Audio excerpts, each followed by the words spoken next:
Oi, pessoal! Olha aqui eu de novo. Gente, vocês gostaram desse cenário novo que tá em tons de verde?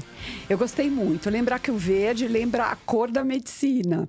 E hoje eu tenho aqui duas convidadas especiais. Nós temos a Gabriela Nor, que ela é terapeuta, especialista em escrita terapêutica. Vocês sabem o que é isso? Ficaram curiosos, gente? Eu fiquei curiosíssima, porque é uma área inovadora. Eu já trabalhei, como vocês sabem, com literatura e saúde, no grupo de Humanidades em Saúde da Universidade Federal de São Paulo. Pessoal, um abraço para vocês. E agora nós temos uma convidada especial que vai falar de terapêutica escrita, escrita terapêutica. Totalmente inovadora, eu tenho muitas dúvidas, desde a formação dela, eu quero saber de tudo. E quem vai me ajudar hoje a fazer a entrevista? A minha querida, minha fellow, doutora Pietra Carvalho. Oi, doutora, tudo E aí, bem? Pietra, tudo bem? Você tinha ouvido falar em escrita terapêutica? Nunca ouvi falar, não tô é? super curiosa também. Não é o máximo? Muito... Gabriela, você vai ter que contar tudinho para nós. Gabi, Vamos lá. nós vamos chamar você de Gabi, tudo bem? Sim, lógico. Gabi, qual que é a sua formação? Você é psicóloga, é psiquiatra, é farmacêutica, historiadora? Vamos lá. Qual que é a sua formação? Bom, primeiro, obrigada por essa conversa, né? Por essa oportunidade de falar um pouco mais sobre escrita terapêutica, que realmente é um campo que pouca gente conhece, embora a gente tenha, assim, bastante gente hoje em dia trabalhando com isso, em oficinas. Eu não sou psicóloga, não sou psiquiatra, minha formação é em letras. Letras? Sim. Que máximo! Que cadeira você fez das letras?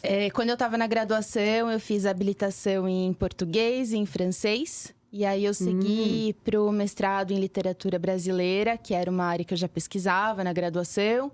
E emendei com o doutorado na mesma área, né? Eu costumo mais me apresentar como professora de escrita, escritora, do que terapeuta, porque eu acho que essa é o núcleo do que a gente faz na escrita, tá mais ligado à escrita, né? E aí a escrita terapêutica é uma mediação que a gente faz na leitura dos textos. Nossa, demais, eu amei. Nossa, e tem poucas pessoas na área, imagino, mas as pessoas que vão para essa área da escrita terapêutica, quais geralmente são as especialidades que elas vêm? Elas vêm da medicina, vêm da farmácia, da onde que elas se encantam por essa área? Eu acho assim, não existe, né? Se você for, por exemplo, fazer um curso de letras ou fazer, enfim, alguma formação em humanidades, você não tem uma disciplina específica, né, de escrita terapêutica. O que precisa para que uma pessoa trabalhe com isso, né? Ela vai precisar de duas coisas. Uma formação sólida em alguma área de humanidades que permita que ela consiga ler, interpretar, né, propor exercícios de escrita com uma certa intimidade, né? Ela precisa conhecer um pouco de teoria literária, precisa saber como se lê um texto, o que se tira do texto, o que quer dizer, né, quando a pessoa coloca muitas reticências naquele texto, como que a gente vai olhar para essas frases, para essa sintaxe. Então, isso é um lado. O outro lado se você está dizendo, né, que a escrita é terapêutica, por onde você vai mediar essa leitura, né? Por onde você vai facilitar esse trabalho para que ele seja terapêutico. Aí você precisa de algo robusto que te dê um aparato teórico para você abordar esse texto por um outro lado. Pode ser pela psicanálise, que foi a minha opção, é a minha abordagem, no caso, de preferência. Pode ser pela filosofia, pode ser pela psicologia, né? Então, a gente tem leituras diferentes que podem servir, podem providenciar algum tipo de linha de referência, né? Porque a escrita terapêutica não é só olhar para o texto e falar, tá legal, tá bonito, não tá, né? A gente precisa trazer alguma coisa, jogar uma perspectiva nessa escrita. Nossa, eu achei interessantíssimo. Nós temos lá no grupo de humanidades psicólogos, temos filósofos, temos também pessoas ligadas às artes, artistas plásticos que compõem. Então, toda essa formação que antigamente nós estávamos comentando, eu adoro a história da medicina. E a Gabi contou que o Moacir, ele é médico, ele foi meu colega de turma e foi ele que apresentou a Gabi, a esposa dele. Então, o Moacir está agora estudando bastante a literatura médica, a história da medicina. Ele sempre foi artista, ele já publicou livros, ele sempre teve essa visão ampliada da saúde, que hoje nós buscamos lá no Departamento de História, Filosofia e Ciências da Saúde fazer essa abertura da visão, porque a medicina, antigamente, os médicos eram filósofos. Posteriormente, que nós tivemos uma dicotomia na formação e hoje nós temos mais a parte biomédica, a parte técnica da medicina é muito forte e a parte humanística, realmente ela ficou muito separada. Agora que ela está voltando a ser englobada, está fazendo parte do curso de humanidades, você passa nas cadeiras de medicina, quando você faz ética médica, ele concentra essas áreas de especialidade. Nós temos até a proposta de ter uma fusão dessa linha de pesquisa. A parte de história da medicina, bioética, porque está tudo interligado. É uma ampliação da área. E, bom, eu separei aqui algumas perguntinhas. A Pietra vai me ajudar. Pietra, vamos fazer 5 perguntinhas? Vamos, doutora. E qual a primeira que nós vamos fazer? A primeira é: a escrita terapêutica substitui a terapia? Ah, muito interessante. Um paciente que já está fazendo uma terapia, dá para substituir pela escrita terapêutica? E como é que seria esse tratamento de escrita terapêutica? Justamente não dá. Não dá. Não é para substituir. Não são coisas intercambiáveis dessa forma, né? Porque uma terapia, ela tem uma direção de tratamento específica, e dependendo da linha da pessoa, um protocolo muito certo do que você vai fazer com aquele paciente, né? Então, uma terapia, ela tem parte de um diagnóstico, né? Ela vai ter um encaminhamento diferente, aquela pessoa precisa aderir àquela terapia. A escrita terapêutica não é um tratamento. Não é, tá? Então, por exemplo, se alguém vier fazer uma escrita terapêutica comigo, não vou ter várias entrevistas preliminares para diagnosticar essa pessoa, porque não é esse o intuito, né? É lógico que a gente entrevista, entende qual é a questão que a pessoa está trazendo, mas eu não coloco a escrita terapêutica no lugar de uma substituição para uma terapia convencional. Certo. Eu acho que não funciona dessa forma. Acho que é um ótimo coadjuvante. E a gente sabe também que não é todo mundo que precisa de terapia. Então, da mesma forma que as pessoas recorrem a, de repente, atividade física, né, arte, outras atividades aí para se sentirem bem, sem necessariamente buscar um tratamento, mas para redução de estresse, para prevenção, né, de uma melancolia, para ajudar a lidar com as próprias questões de uma forma cotidiana, de uma forma que a pessoa se engaje naquilo que ela está fazendo, né, se aproprie daquilo que ela está fazendo, construindo. A escrita é ótima. E tem gente que sente que a terapia dá um salto a partir da escrita. Isso acontece muito de eu ouvir. Eu imagino que sim. E você faz um texto específico? A pessoa vai, por exemplo, ao consultório com você ou faz uma videochamada. Você fala, vamos escrever sobre o seu dia a dia? A pessoa faz um texto, tipo uma redação? Ou pega assim, por exemplo, eu fiz aqui, olha, eu estava escrevendo antes de começar o podcast. Eu estava fazendo as minhas anotações aqui. Pega um texto como esse, com essa minha letra ilegível. Como é que é? Você pede para escrever como se fosse uma redação? Ou pega um texto que ela já escreveu para interpretar? Como é isso? Não, a proposta a gente passa especificamente para a pessoa, né? Tem gente que trabalha com a escrita terapêutica de uma forma mais diretiva. Que seria, por exemplo, escreva sobre uma lembrança que você tem, boa ou ruim. Escreva sobre um trauma. Esse foi, inclusive, um estudo que foi feito, né? Por uma das pessoas que mais escreveu sobre escrita terapêutica, que foi o James Pennebaker. Ele começou estudando, ele fez essa pesquisa sobre escreva sobre o trauma, tal, que você tem uma direção muito específica do que a pessoa deve produzir.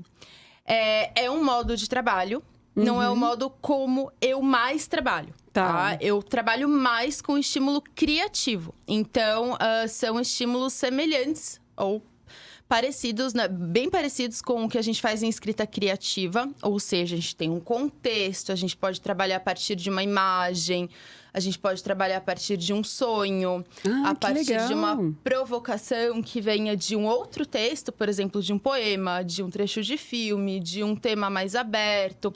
São propostas bem abertas. Às vezes as pessoas falam, eu não entendi o que é pra fazer. É pra fazer o que você entendeu.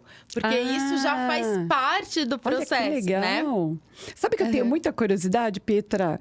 Pegar vocês, meus fellows. Ai, meu Deus. E fazer vocês escreverem como se fosse uma redação do primeiro plantão de vocês. Olha, O que você escreveria sobre o seu primeiro plantão? lágrimas. Lágrimas. Olha olha os sentimentos que Sim. aparecem.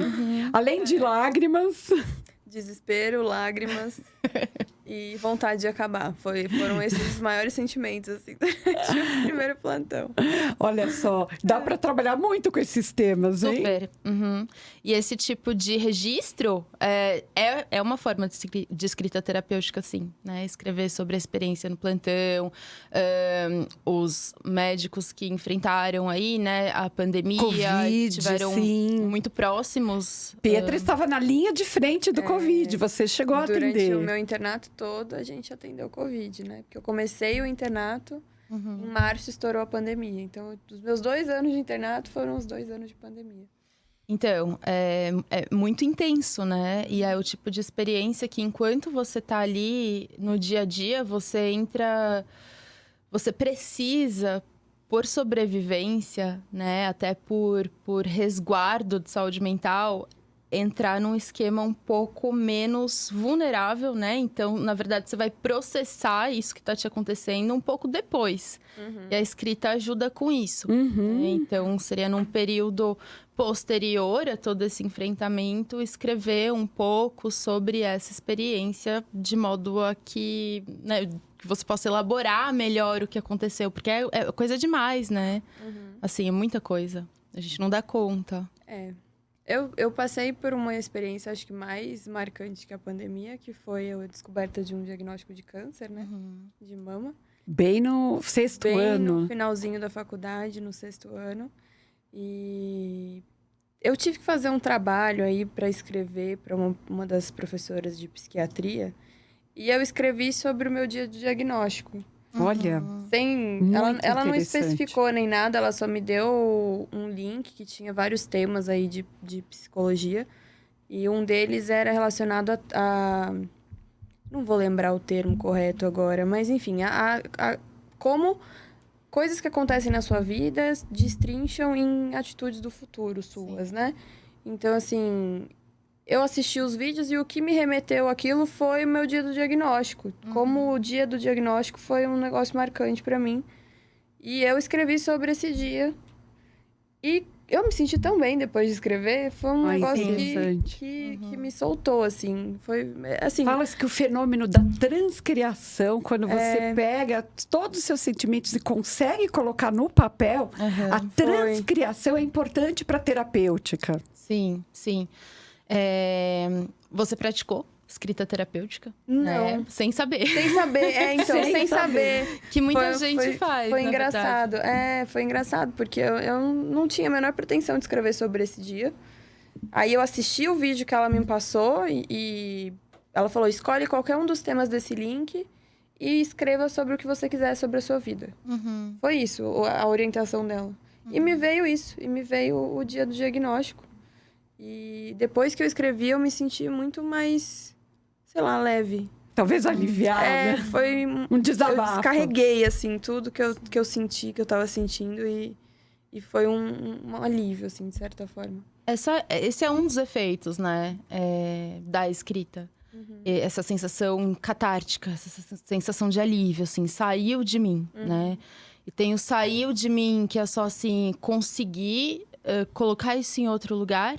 E tem um sair de mim numa etapa posterior, né? Ou pode ser junto, mas enfim, que é o da forma. Porque às vezes aquilo que tá dentro da gente também é caótico, né? Ele é disforme, então tá tudo misturado. E quando você cria um texto, e pode ser um texto mais com viés literário, ou mais confessional, mais íntimo, como talvez o que você escreveu, você... tem um suporte material, então aquilo parece que não tá só dentro de você, não pertence só a você, mas começa a habitar um outro lugar, né? E isso já traz um certo alívio. E da forma mesmo pela escrita, nas palavras que você escolhe, se o texto foi paragrafado ou não, enfim, ele ganha um corpo fora do seu corpo, né? Então isso também tem um efeito positivo pra gente, porque é uma etapa de elaboração importante. Sim. Muito interessante. E segunda perguntinha. Essa pergunta, eu imagino que os estudantes que vão prestar para medicina, que vão fazer a redação do vestibular, eles têm essa dúvida. Se, por exemplo, a escrita terapêutica ajudaria a escrever melhor. Escrever, por exemplo, talvez uma redação de vestibular ou outro texto, um texto, por exemplo, para quem é colunista, fala num jornal, numa revista, isso ajuda?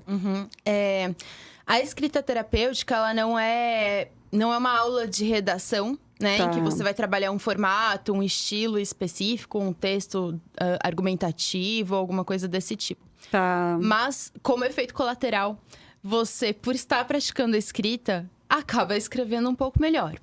Tem uma pessoa que está num processo comigo agora, que ela quis fazer a escrita terapêutica, não porque ela quer trabalhar a parte terapêutica no texto, mas porque ela não consegue escrever texto.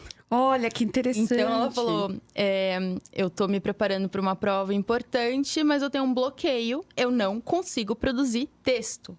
Sim, então, imagino. me ajuda a produzir texto. Sim, entende? Então, nesse sentido, sim. Mais emocional, de repente tem alguma coisa ali que trava. E a gente tá trabalhando nesse sentido, conseguir com que ele produza texto, né? Com certeza, isso deve ajudar muito. Realmente, você colocar os seus sentimentos no papel é uma prática que deve ajudar a escrever melhor em todas as situações. Não só na escrita de uma redação, mas na prática. Nós temos que produzir muitos textos, às vezes resumo de caso clínico, e descrever a emoção que o paciente sentiu. Se ele sentiu dor, se ele sentiu, no nosso caso da dermatologia, um aspecto inestético. Muitas vezes a mancha, ela não dói, às vezes não coça, como por exemplo o melasma, mas é uma mancha escura de melasma escuro. Fica aquela mancha escura na bochecha, no nariz, na testa. E a paciente, às vezes, tem vergonha de sair na rua.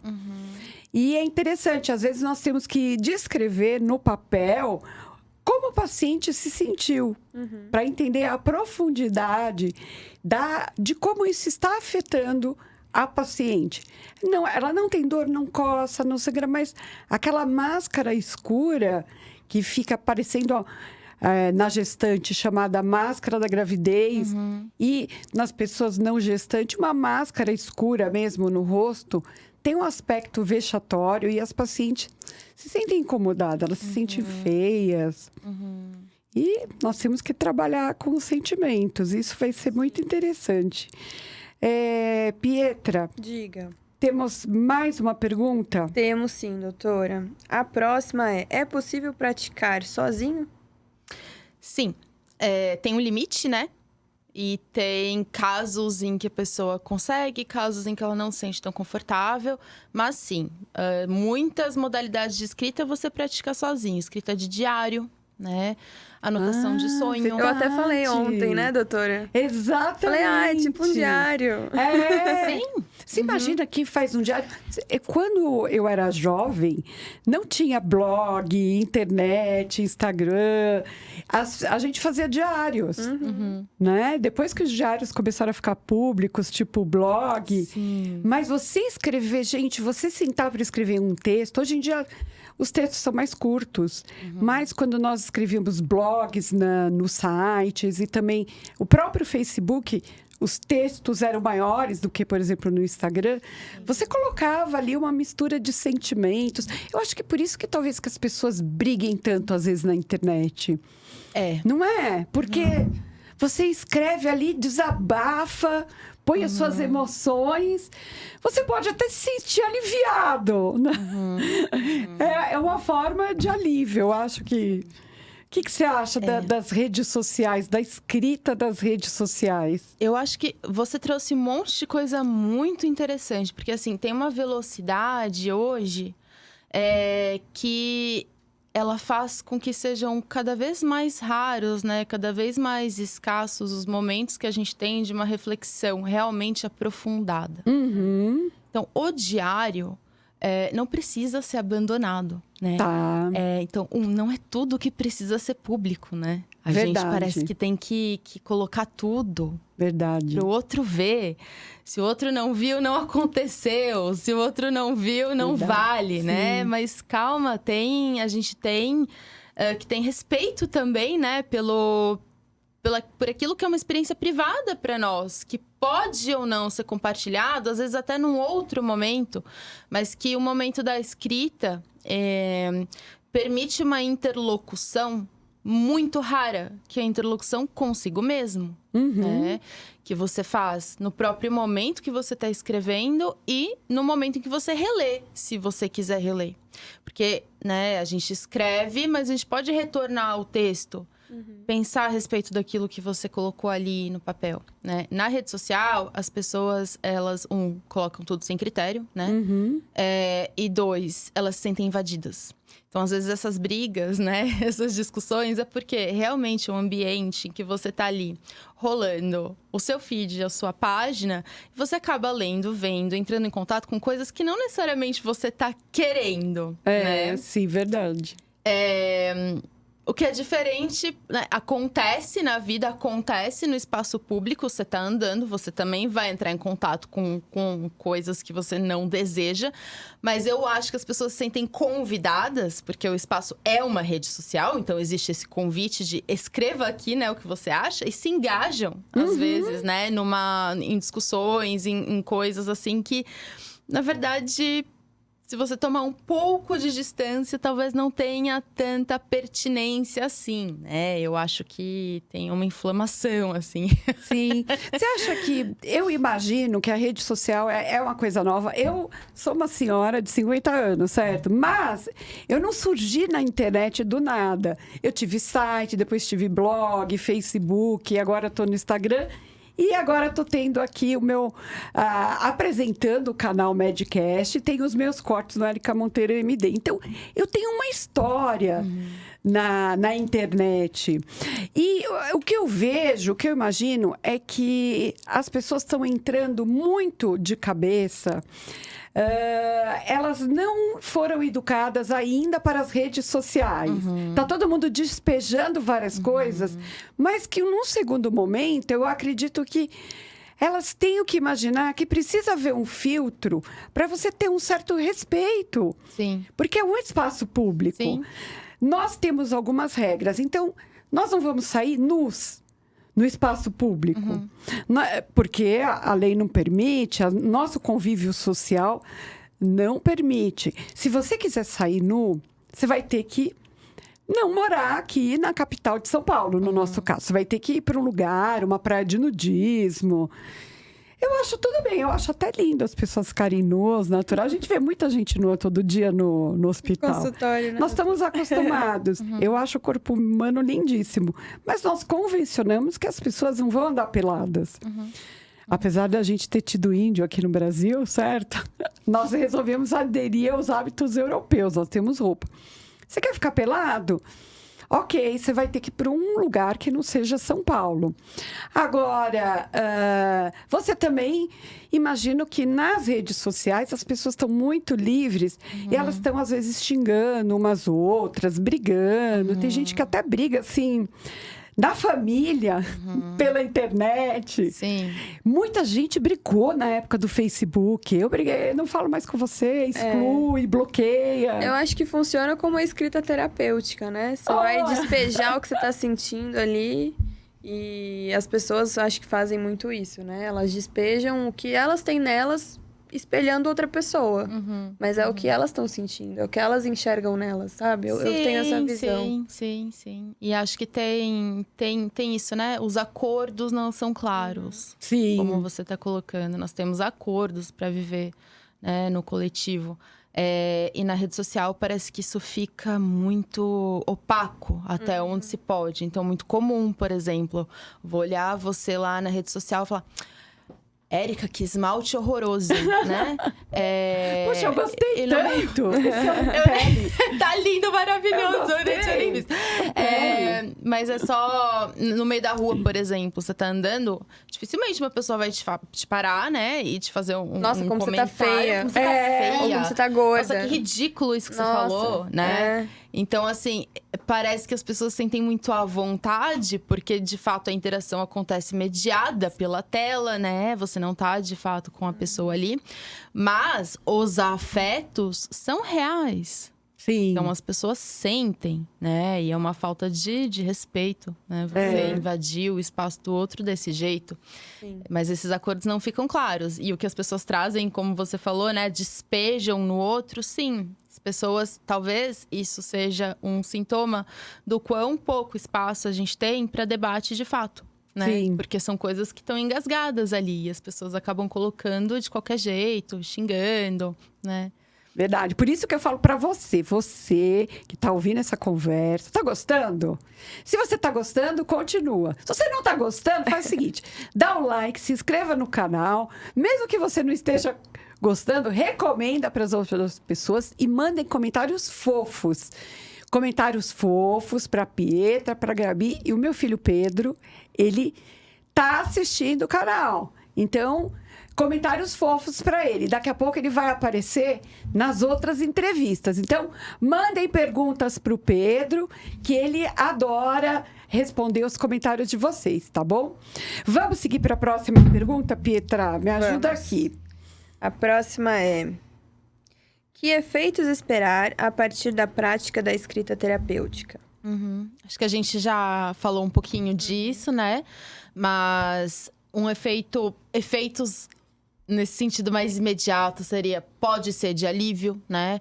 Desse efeito mais catártico, pode ser de uma compreensão, da geração de uma nova perspectiva sobre algum problema, alguma questão, algo que você não tinha visto por outro ângulo. Pela escrita é muito comum que a gente encontre outras saídas para questões que a gente já está tentando, né, elaborar faz um tempo. Existem estudos que mostram que a escrita terapêutica auxilia na manutenção do bem-estar de modo geral, diminui a ansiedade, né? Diminui a percepção de estresse. Então, seriam mais ou menos efeitos nessa linha, né? Como mexe muito com as emoções, essa parte da escrita, é natural eu imaginar, pensar que isso vá mesmo para a briga do WhatsApp. Você vai lá, descarrega, você tem o grupo da sua família, você não está feliz com alguma coisa, você vai lá, briga, um fica brigando com o outro, certo? Aí discute futebol, discute política, gosto da moda, e fica aquela briga. Então, realmente, você está lidando com as emoções. Agora, o que não pode é você brigar com uma pessoa pelo WhatsApp. Eu tenho vários grupos de tudo. Grupos de colegas médicos da pele, médicos de doenças infecciosas, médicos jovens, que são os fellows. E tem o grupo de amigos da escola, amigos da faculdade, amigos da pós-graduação, vários grupos. E cada grupo tem uma característica. É muito interessante que, às vezes, nós não podemos falar determinados assuntos em determinados grupos. Então, eu acho que se você não percebe que as pessoas daquela comunidade se incomodam com aquele tema, você começa a postar coisas aí que saem as brigas. Eu tive um grupo, porque, gente, eu não tenho nada, quem gosta de falar palavrão, eu não tenho nada, quer falar, fala. Mas eu não fui criada com palavrão. Então, palavrão é uma coisa que eu não falo na minha casa. E eu não ensino os meus filhos também. Nós usamos milhares de outras palavras substitutivas. Vários adjetivos. Tipo qual, doutora? A gente fala Agora assim, eu fiquei às curiosa. vezes, a gente não fala, mas a gente fala PQP. A gente fala pequepetes. Pequepetes. Ai, os pets dessa casa estão insuportáveis, sabe? A gente tem vários substitutos. Quando a gente fala esse pequepetes, é porque nós estamos muito pets da vida. Entendi. Então, nós temos vários substitutos. Então, geralmente, quando a gente quer dar uma bronca, assim, a gente fala, olha, eu já estou ficando pets da vida. E os meus filhos já entendem que o clima não está bom. Mas a gente evita. E eu não fui criada assim. Meu pai era uma pessoa muito severa em casa. Ele era militar, nós tínhamos horários rígidos, um jeito de falar, um jeito de vestir, sentar, tudo padronizado. E o fato é que meu pai faleceu, já tem mais de 20 anos, mas ele deixou esse legado. Então, eu fui criada dessa maneira. Eu não tenho nada contra quem tem outras criações. Mas eu passei esse modelo para os meus filhos. Então, os meus filhos são super educados, não falam palavrão, pelo menos na minha frente. E como você se força a isso, você acaba... eu acho que mesmo que, de repente, na vida, em sociedade, fora da família, eles façam coisas que a gente não sabe, às vezes, mas você sabe que aquela base daquela formação foi dada. E eu acredito, eu entro para conversar nessas redes sociais, são diferentes pessoas, a gente mantém...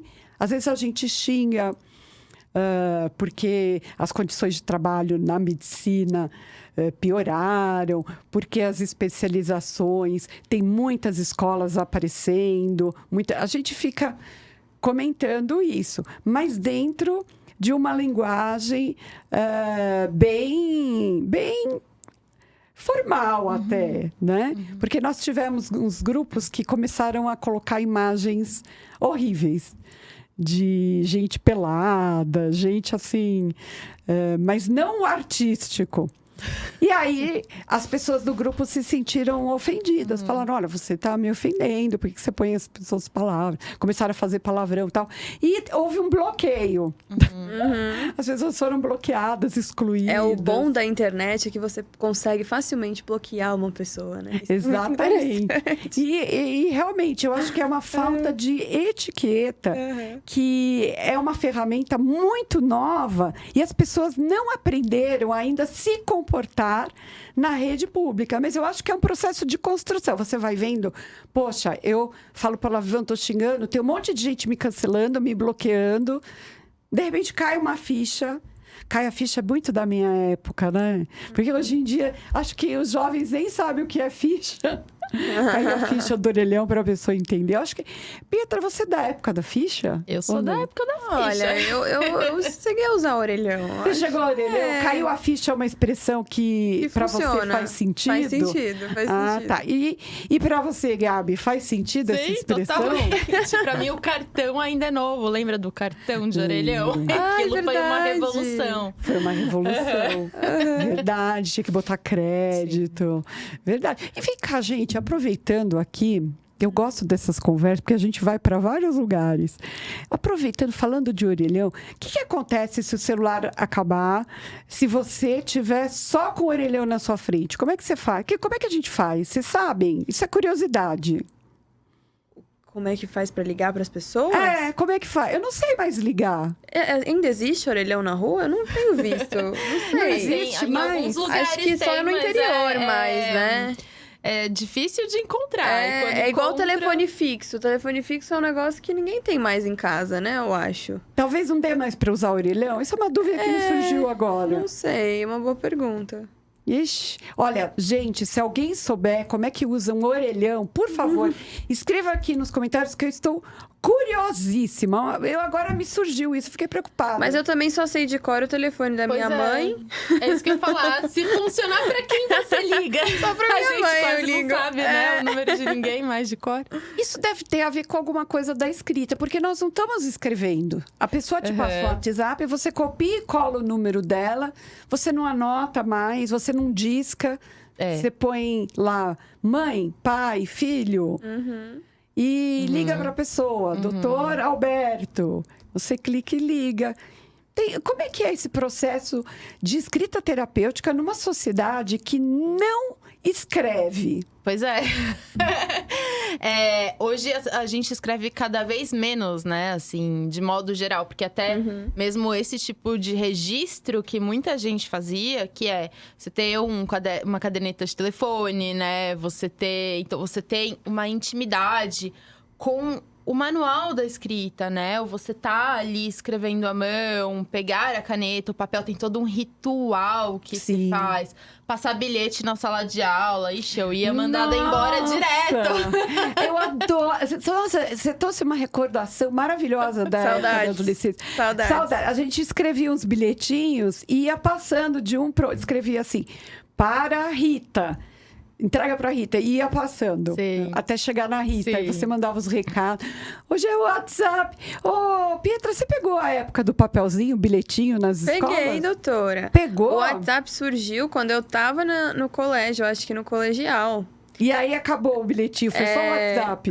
Aí acabou o bilhetinho, eu acho. Acho que ainda acontecia, mas assim, antes do WhatsApp eu tinha ainda o BBM, né? Que é do BlackBerry. Não sei se vocês chegaram a usar.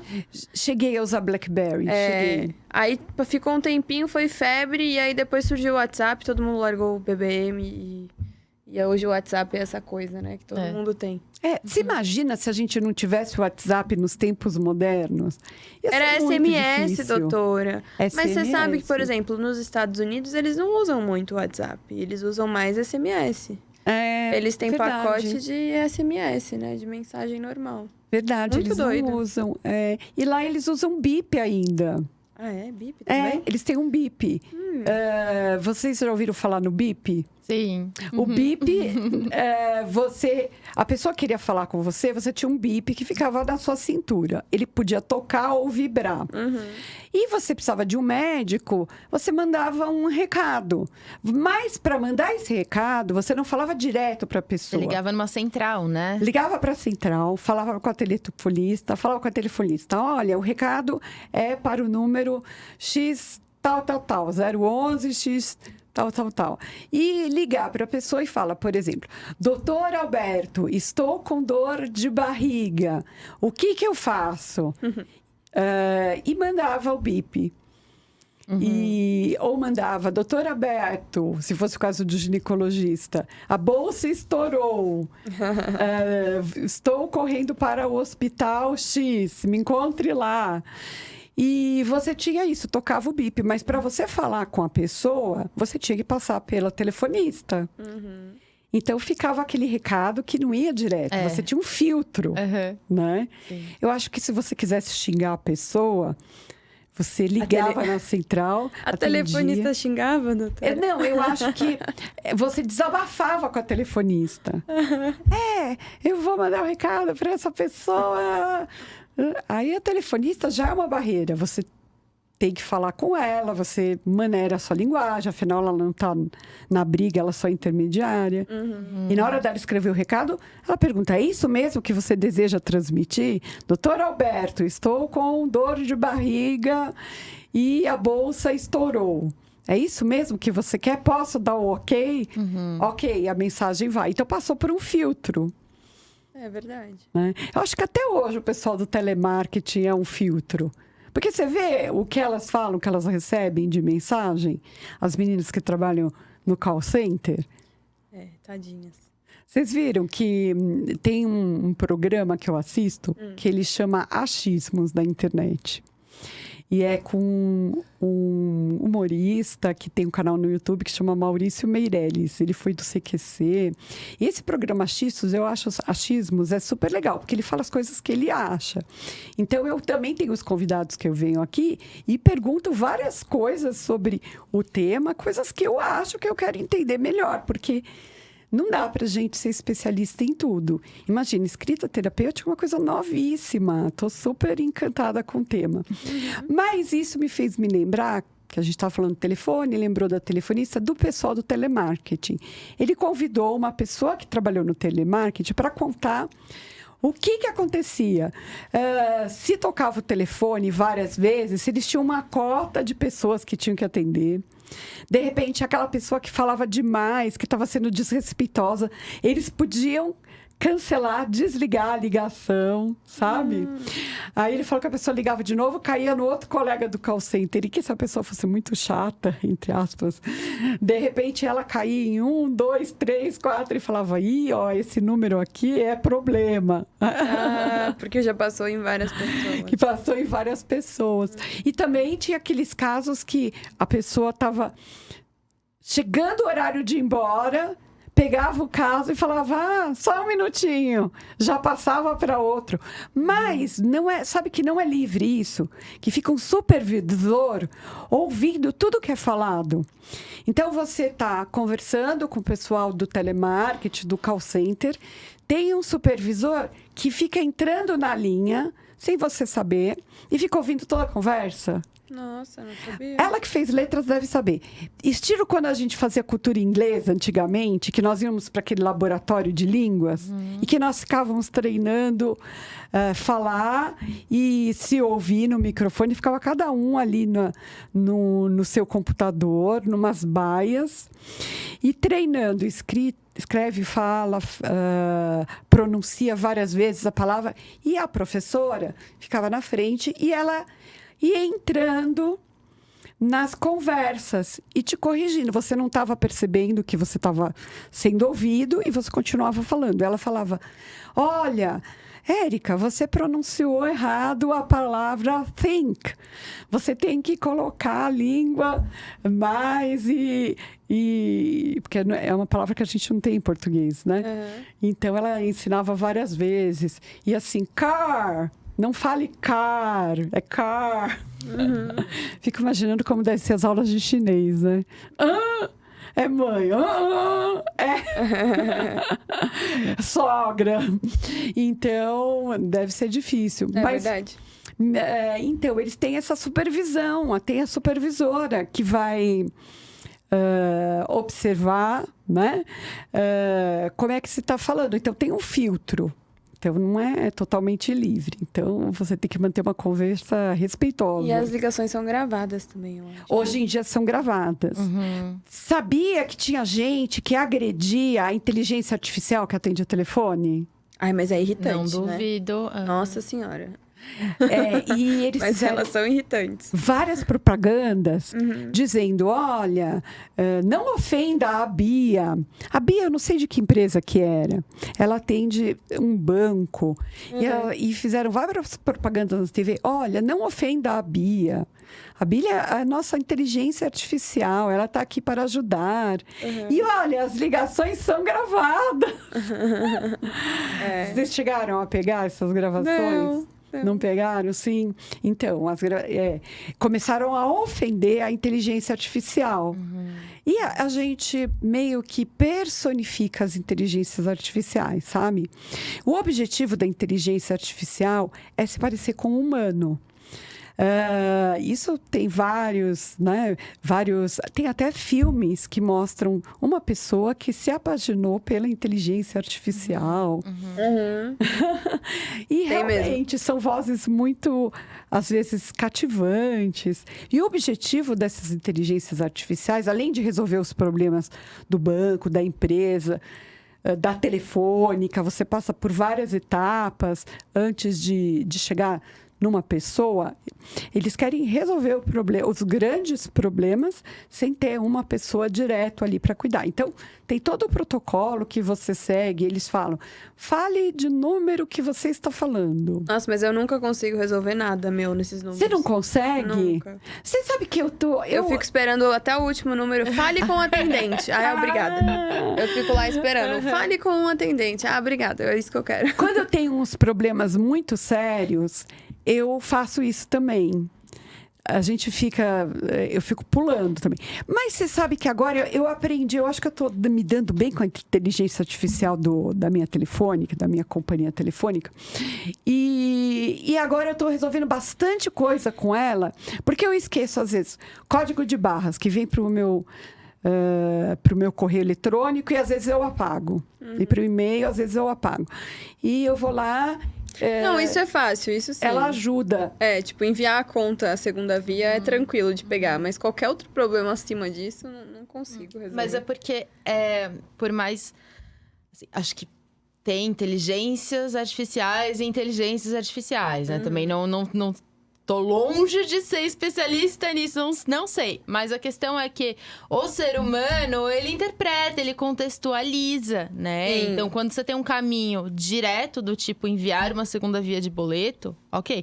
Mas você tem uma questão que precisa ser interpretada, e aí tem até a ver com... Né, você precisa explicar de uma pessoa pra entender, né? Exatamente. Bom, hoje em dia dizem que não precisa, né? Mas eu ainda também gosto de esperar o menu cair Eu também. no atendente. Eu também. Eu acho as atendentes super importantes. Eu adoro quando elas resolvem o nosso problema. Eu gosto da pessoa. Mas eu entendo que as grandes empresas, elas não vão dar conta. Porque nós temos, às vezes, elas servindo... Quantas pessoas tem no Brasil? Olha, não sei. Também estou perdida. O meu Google Tô desatualizada. Não veio hoje. Deixa eu Também ver aqui. desatualizada. Vamos lá no Google perguntar quantas pessoas tem no Brasil. E se você quiser uma relação, às vezes, de 1 para 1... Impossível. Então, eles criaram as inteligências artificiais para resolver esses problemas básicos. Esses sistemas artificiais, eles vieram daqueles FAQ, que eram aqueles Frequent Asked Questions. Você tinha, com o banco de dúvidas que foi surgindo, eles foram construindo. Quantas pessoas tem? Doutora, segundo o último negócio aqui de 2020... 212,6 milhões de pessoas. Nossa, você imagina, 212,2 milhões de pessoas. Vai que só umas 200 mil têm acesso ao telefone. Porque hoje até as criancinhas estão no telefone. E você imagina todo mundo com dúvida mandando para a telefônica. Não vai dar conta. E não, eu sou super a favor do humano, super. Mas eu entendo. Eu entendo isso até pensando na medicina. A medicina está evoluindo para ter uma triagem de inteligência artificial. Eu já tinha conversado com esse tema. Acho que você contou. Tinha? Sim. Verdade. Então, é uma realidade. Você sabe que eu levo esse tema, inclusive, para o grupo de discussão nas humanidades em saúde. Porque você imagina que lá nós queremos ouvir as pessoas. A gente gosta de conversar com as pessoas, tirar conclusões. Você imagina que dessa conversa... Olha, tanta coisa que a gente conversou sobre a terapêutica e escrita, eu não tinha entendido tudo que você explicou. Agora, a gente se reúne, a gente conversa, a gente transcria isso de uma outra maneira. Nós temos outro entendimento da relação de um humano com o outro. Eu entendo que para as empresas, objetivamente, não vai ser possível. Até a parte da triagem da medicina, isso é fato. Precisa de uma inteligência artificial. Nós precisamos de dados como o CPF da pessoa, se ela tem um plano de saúde, por exemplo, se ela tem alguma doença pré-existente, toma uma lista de remédios. É muito importante que isso já esteja na ficha do paciente, de fato. E se a pessoa chega, às vezes, confusa, desacordada, ela pode não lembrar todos os dados.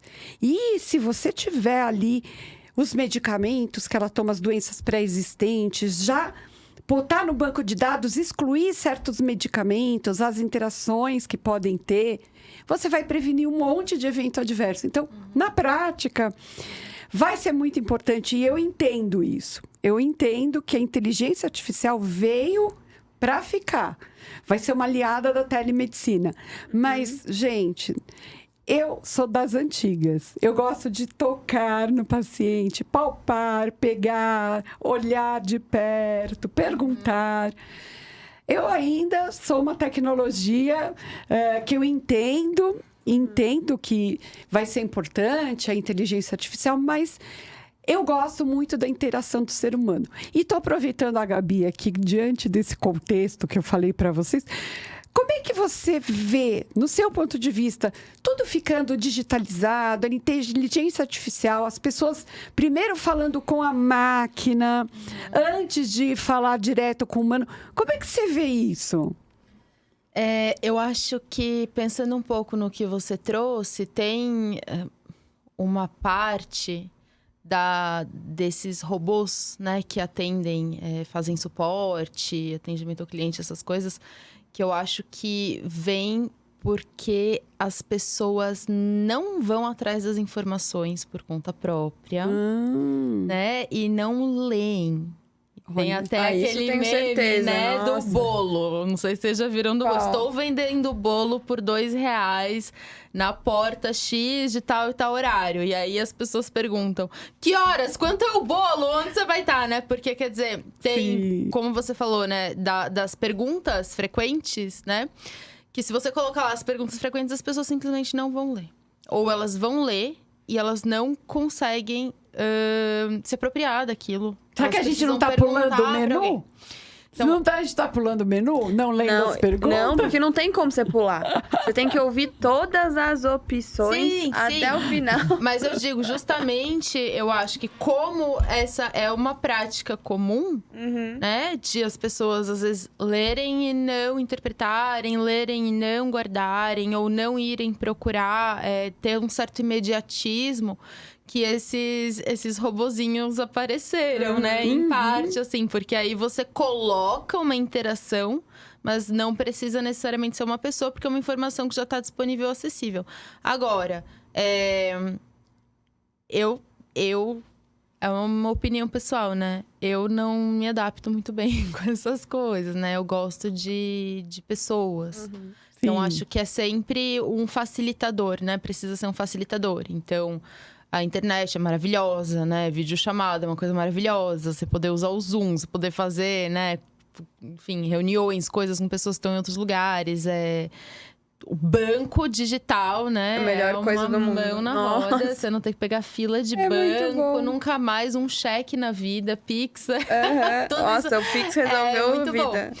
Mas eu acho que nada substitui, né? E fico me perguntando, assim, tem gente que tá estudando isso, né? Essa velocidade, essa falta de interação, essa questão desse mundo digital, virtual. Eu fico perguntando, assim, como que é esse processo de subjetivação das gerações mais novas, né? Assim, Sabe que eu acho que nós três estamos diferente. velhas, viu? Respeitando Eu aqui a nasci minha velha, fé. Ai, assim. doutora. A minha fé que é jovem, mas é nós somos jovem. velhas. Sabe o que Você vai é jovem. acontecer? Ela ainda sabe que é um cheque. Ainda sei o que é um Ela cheque. ainda sabe que é um cheque. Mas os meus filhos, eu acho que eles já não fazem ideia do que é um cheque. Eu nunca usei um cheque com eles. Com as meninas também Ou não fita usamos. cassete, né? Aquelas fitas pequenininhas também. Fita Acho que cassete. as pessoas Olha, mais vou novas contar nem pra viram vocês. isso. Eu fui para visitar a minha irmã, que mora em Londres, no começo do ano. Fui fazer uma visita e cheguei lá, cheguei com um dinheiro de Londres. E falei, olha, eu tô com dinheiro aqui para fazer as coisas. Ela, dinheiro? Onde é que você acha que vai usar dinheiro aqui? Eu falei, tem que pagar alguma coisa. Pagar uma bala, um fish and chips, algumas coisas rápidas. Ela, não, ninguém vai aceitar o dinheiro. Sabia que aqui não aceita mais dinheiro? Que você ofende a pessoa se você der em dinheiro? Eu falei assim, você ofende? Como assim? Porque estava ainda a época do Covid, então eles falaram assim, que o cartão, inclusive, o cartão é por aproximação só. Não tem essa de você digitar a senha, não tem porquê. Você não pode fazer com que o outro tenha contato com você para não passar, na época, o Covid e não passar outras doenças. Então, ela pegou todo o meu dinheiro, ela falou, nós vamos imediatamente ao banco depositar o seu dinheiro na conta. Aí nós fomos ao banco, ela abriu uma conta para mim. Acho que ela abriu uma conta para mim. Ou não, ou ela me fez... Um cartão extra dela. Eu acho que ela pegou o cartão dela, porque eu não moro em Londres, não posso ter um banco lá. Ela pegou, eu acho que depositou na conta dela, você tá com meu dinheiro nessa conta, hein? Não vai esquecer. E ela me deu um cartão. Ela falou, olha, esse cartão, se você precisar de qualquer coisa, pegar transporte, pegar o metrô, pegar o ônibus, comprar qualquer coisa, é o cartão por aproximação. Esses que nós temos aqui no Brasil. Mas ela falou, dinheiro, ninguém vai receber. A pessoa se ofende, porque ela vai ter que tocar no seu dinheiro e ela pode ter contaminação por bactérias, pelo vírus do Covid. Eu fiquei chocada. Pois é, do jeito que as coisas estão, acho que as próximas gerações não vão nem saber o que é numa nota de papel, né? Sim. A minha filha, ela tem agora, ela tá no 3º ano, né? A mais velha. Aí ela tem, às vezes, o dia da cantina. Aí ela tem que levar dinheiro. Mas é uma dor de cabeça, porque a professora escreve na agenda. E eu, meu Deus, precisa tirar dinheiro, porque nunca mais tiro dinheiro pra nada. Nunca mais. Aí lá vamos nós no caixa eletrônico. A última vez que eu fui, eu fiquei até tipo, será que eu lembro como Qual que é a minha senha mesmo, né? Tem que digitar, nossa. Tem que pôr a mão, ou digita o que faz, qual cartão, né? Porque sumiu. Verdade. Para minha filha, nós fizemos um cartãozinho de débito. Então, ela está usando o cartão para tudo. O meu filho recebe na agenda pedidos. Olha, mande R$2, R$2,50, manda R$10, R$15 para o passeio. A gente fica, às vezes, sem saber o que fazer. Porque... A professora tem que falar, mande no Pix tal, aí facilita para os pais, né? Eu acredito que isso vai evoluir. Eu acredito que os pais, na reunião, vão começar a falar da nossa dificuldade de ir ao caixa eletrônico. Realmente, é um transtorno para nós ter que ir ao caixa eletrônico. Sim. Fazer um Pix. O Pix é tão fácil. Aqui, ó. Que no 2 segundos, acabou. O contexto saiu, né, do cotidiano. Era algo super cotidiano. Lógico, né? Muitas e muitas pessoas ainda usam dinheiro e sacam dinheiro num ritmo regular. Mas para quem aderiu ao Pix e digitalizar essas coisas, você não volta, né? Porque não você volta. imagina. Mas eu acho que tá caminhando para uma tendência, você não acha? Sim, acho que sim. No futuro aí próximo, ninguém mais vai usar nota. Sabe que eu tenho um vídeo meu com a doutora Úrsula Mettelman, que está, se não tiver aqui no canal Medcast, está no Érica Monteiro MD, que nós falamos da nossa resistência ao Pix. Então, a doutora Úrsula e eu não queríamos fazer Pix. Mas agora, gente, depois que eu entrei nessa onda, não saio mais. É muito bom, né, doutora? Agora eu faço Pix para tudo. Só mesmo quando a escola do meu filho pede dinheiro em espécie, mas acabou o dinheiro. Realmente, isso é uma tendência, não vai ter como voltar. Então, Pietra, eu tive que chamar você de velha, porque você ainda sabe o que é uma nota, você ainda sabe o que é um cheque. Ainda sei. Mas vai chegar um orelhão. Mas os nossos netos, bisnetos, eu acho que eles não vão saber mesmo. Acho que não. Acho que tá caminhando para uma coisa muito digital. Interessante. Por isso que eu acho importante essa especialidade da escrita terapêutica, porque eu acho que a escrita, apesar... Gente, não considere a minha letra horrível, tá? A escrita, de uma forma geral, é uma forma de expressão que o ser humano... Foi um passo muito grande para a humanidade, escrever. E eu vejo que, como eu estou escrevendo muito WhatsApp, celular, a gente perde a habilidade manual mesmo. E que ela é importante de ser desenvolvida, porque pessoas que fazem cirurgias, por exemplo, pequenas cirurgias, têm que ter essa habilidade manual. E você faz essas coligações nervosas no sistema nervoso central quando você está na infância, treinando escrever, pegando pequenos objetos. Caderno de caligrafia, né? Caderno de caligrafia. Bom, sim. você como especialista, Gabi, o que você acha que pode afetar as pessoas, as crianças pequenas que não têm o hábito da escrita como nós tivemos? Pode alterar as cognições no sistema nervoso central? Eu acho que, para responder essa pergunta adequadamente, teria que ter uma especialidade, né, mais voltada aí para esse ramo da medicina, que não é meu caso. Sim. Porém, a gente sabe que existem conexões entre os movimentos, né, e obviamente as atividades cerebrais e a memória, né? Então, a gente sabe que o ato de escrever à mão, repetir a informação, né? Isso, existem vários estudos nesse sentido que falam especificamente sobre escrita mesmo. Então, você assistir uma aula e fazer anotação à mão é algo que te permite registrar e guardar melhor, arquivar melhor aquela informação do que simplesmente se você digitar ou se você só ouvir, né, e tentar lembrar de cabeça. Então, isso não é tão eficaz. E justamente porque você, além de ouvir, você registra 2 vezes a informação, né? Uma quando você escuta ou assiste a aula, enfim, ou lê um livro, e outra quando você escreve. Então, Nossa, você já está fazendo um trabalho isso. dobrado. Na né? Você tem um trabalho faculdade. dobrado. É.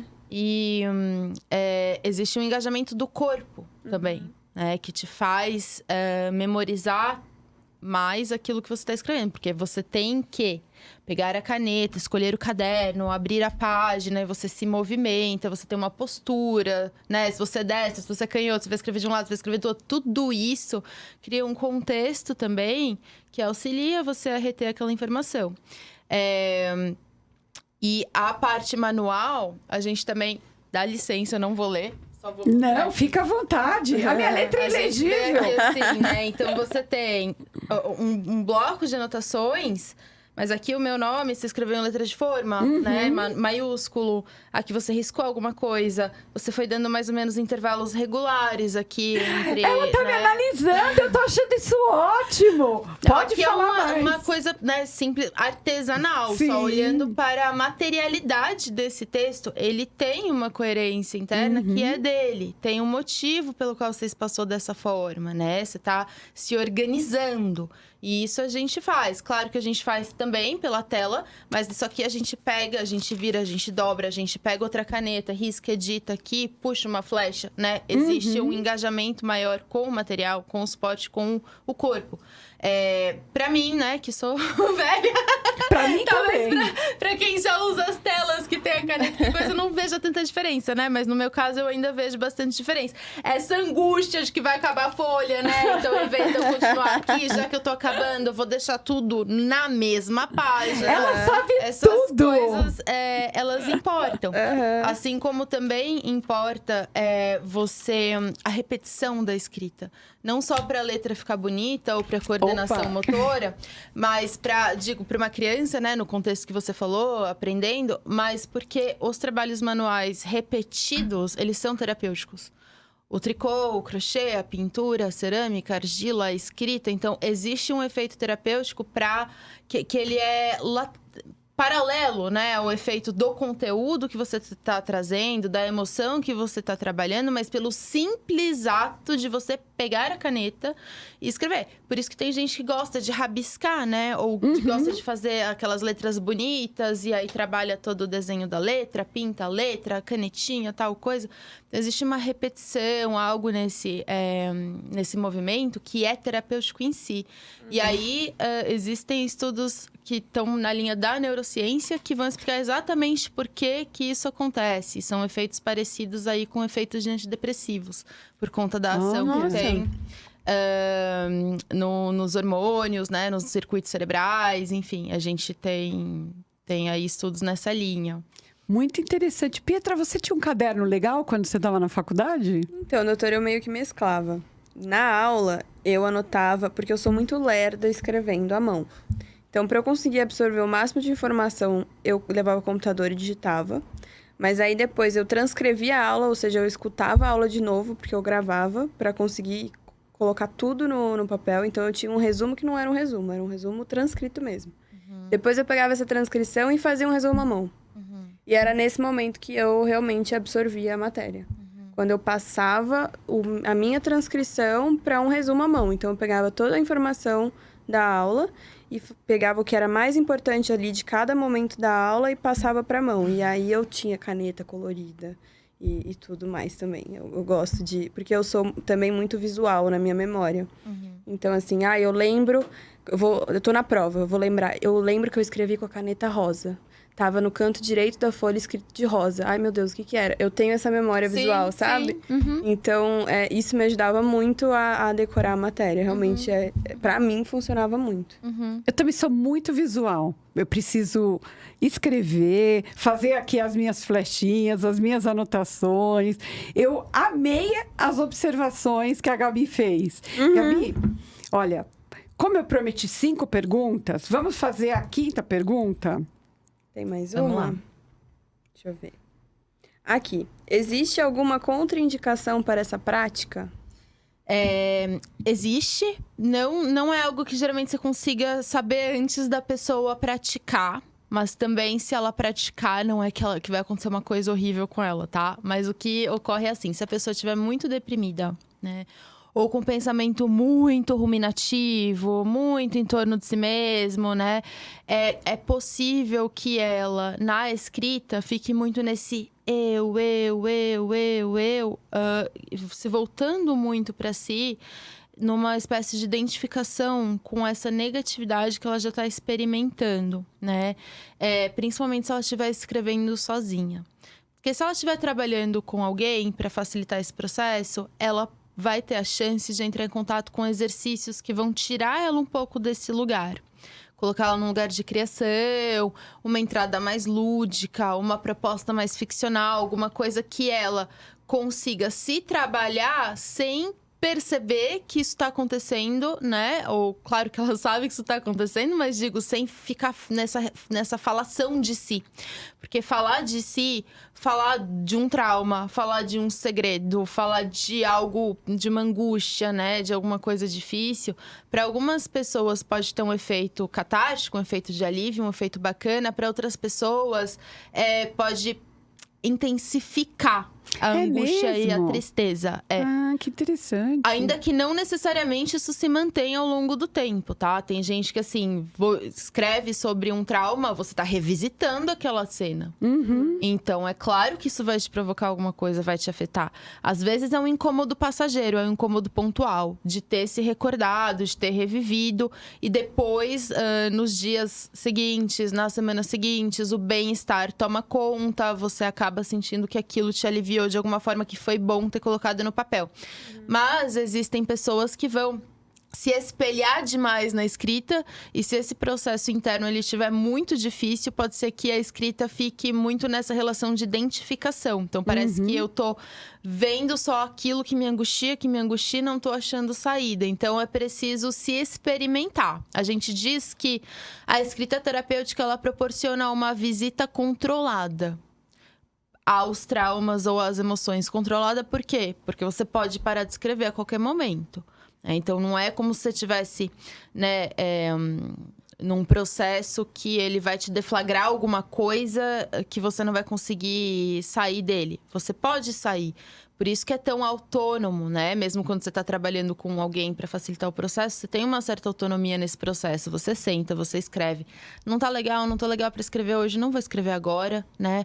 Vou tomar um chá, saio, caminho, faço outra coisa, depois eu sento com aquele texto, né? Aquilo, de repente, anda mais um pouco. E se eu vou até um lugar de dor, eu posso também parar e falar, não, isso aqui não tá legal pra mim, não vou trabalhar com isso nesse momento, acho que não tá me fazendo bem, né? Então, precisa testar como te afeta, né? Nem sempre vai ser super legal, mas não ser super legal, né? Um pouco de incômodo é comum quando a gente tá em qualquer processo que se diga terapêutico de qualquer forma, a gente vai experimentar um pouquinho de desconforto, é normal. Mas é claro que a gente não quer que angustie mais, que doa mais, que faça aquela coisa, assim. Então, é uma intensidade polarizada para algo que já tá te fazendo mal. Aí, nesse ponto que tem que cuidar e de repente falar, acho que não é meu momento, né? Acho que não é para mim isso agora. Olha, bem interessante. Nossa, Legal. eu achei demais. Eu tenho muitas curiosidades, pessoal. Eu acredito que vocês ficaram com dúvidas. Essa conversa foi só uma pontinha para nós enxergarmos essa terapêutica nova que pode ajudar muita gente.